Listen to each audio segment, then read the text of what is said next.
"41,000 people from 78 different countries attended the now rejuvenated E3 last week.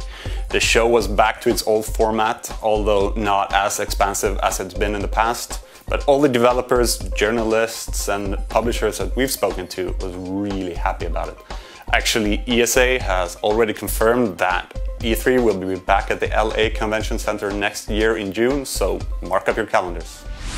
Last time I saw my grandmother, she asked me was I still a praying man. I told her, yes ma'am. Well, she says, pray harder.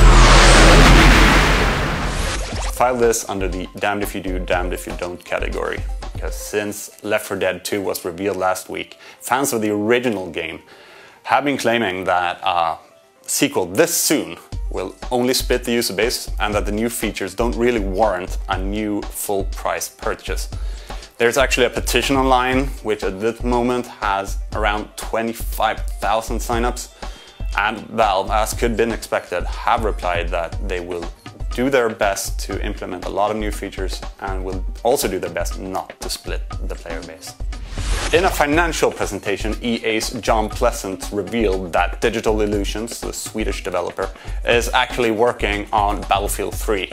Digital Illusions will be pushing out 3 Battlefield-related games in the near future. We have the free-to-play Battlefield Heroes, the for download only Battlefield 1943, and Battlefield Bad Company 2.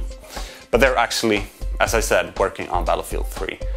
Jan Pleasant revealed that he had been to Digital Illusions and seen the game and that he was very impressed, but we won't see the game until at least March next year.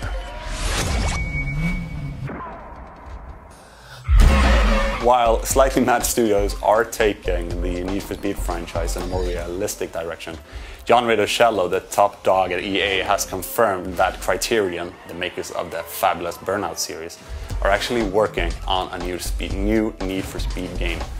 And hopefully this means that we'll see a more arcade-style Need for Speed in 2010.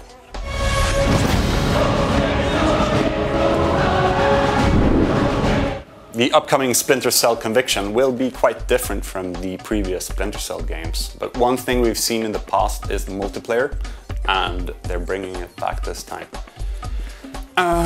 Not many details about the multiplayer mode is known at this time, but if it includes slamming our friends' faces through toilet bowls, hey, we're all for it. In the past, the official size limit for a Xbox Live Arcade game was 350 megabytes. Of course, a lot of developers have already been stretching this limit. For example, Deadline Games' latest Watchmen episode was 1.6 gigabytes big. Because of this, the new limit for Xbox Live Arcade game is 2 gigabytes, so in the future, size really won't be a matter, if it really ever was. This week's been pretty slow because of the fact that everything that needed to be said really was said last week at E3, but we all know that the pace will pick up soon, so remember to check us out next week, and until then, take care.